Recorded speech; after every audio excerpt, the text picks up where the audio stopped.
এখন আমরা ষান্মাসিক সামষ্টিক মূল্যায়ন ২০২৪ এর ইসলাম শিক্ষার ৯ম শ্রেণীর যেই প্রশ্ন অর্থাৎ যেই প্রশ্নে তোমাদের আগামীকাল ১৫ তারিখে এক্সাম হবে, সেই প্রশ্নটা এখন আমরা দেখব। তো দেখো, এখানে সামাজিক সমস্যা বিশ্লেষণ করে ইসলামের বিধিবিধানের আলোকে সমাধান করি।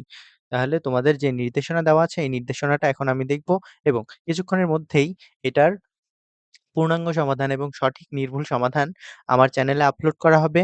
লিংক আমি নিচে দিয়ে দেব।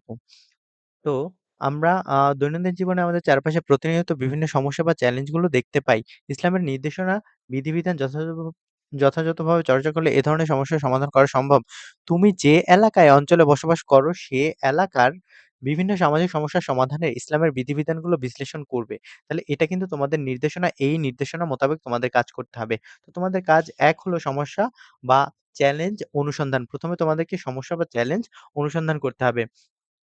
তো চ্যালেঞ্জ অনুসন্ধানের জন্য এই বিষয়গুলো তুমি আ দেখবা, এই বিষয়গুলোর উপর ভিত্তি করে তোমাকে সমস্যা বা চ্যালেঞ্জ অনুসন্ধান করতে হবে। তোমরা এগুলো দেখে রাখো। কিছুক্ষণ পরেই আমি সম্পূর্ণ প্রশ্নের বিশ্লেষণ এবং এটার সঠিক উত্তর তোমাদেরকে প্রদান করব। দেখো, এখানে নমুনা ছক দেওয়া আছে। আমি যা খুঁজে পেলাম, আমার ১ম বন্ধু যা খুঁজে পেল। এখানে কাজ ২ তে দেওয়া আছে স্বনামধন্য সমস্যা নির্বাচন ও পরিকল্পনা প্রণয়ন। এখানে যেগুলো দেওয়া আছে এই নির্দেশনা অনুসারে কিন্তু তোমাদেরকে এই নমুনা ছক পূরণ করতে হবে। তো এটার সমাধান আমি খুব দ্রুতই আপলোড করব। তো এরপর দেখো, এরপর তোমরা ৪ জন সহপাঠী আলোচনা করে নির্বাচিত সমস্যা কিভাবে সমাধান করা যেতে পারে তার একটি পরিকল্পনা তৈরি করে উপস্থাপন করো। তো সেই উপস্থাপন করতে গেলে কিন্তু তোমাদের এই বিষয়গুলোর উপরে খেয়াল রাখতে হবে। এই বিষয়গুলোর উপরে নজর দিয়ে কিন্তু তোমাদের সমস্যাগুলো উপস্থাপন বা পরিকল্পনা কিন্তু তৈরি করতে হবে।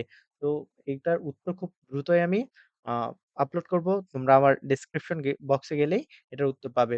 তারপর দেখো, কাজ ৩, প্রতিবেদন একটা লিখতে বলা হয়েছে। তোমার বিদ্যালয় বা এলাকার একটি ইতিবাচক উদ্যোগ চিহ্নিত করো।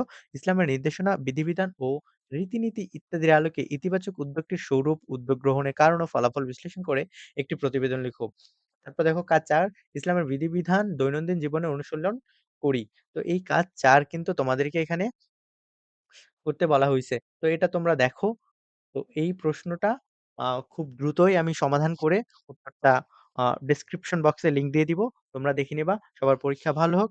আর এত কষ্ট করে তোমাদের জন্য ভিডিও বানাচ্ছি। অবশ্যই তোমরা একটা করে কমেন্ট করবা। ধন্যবাদ।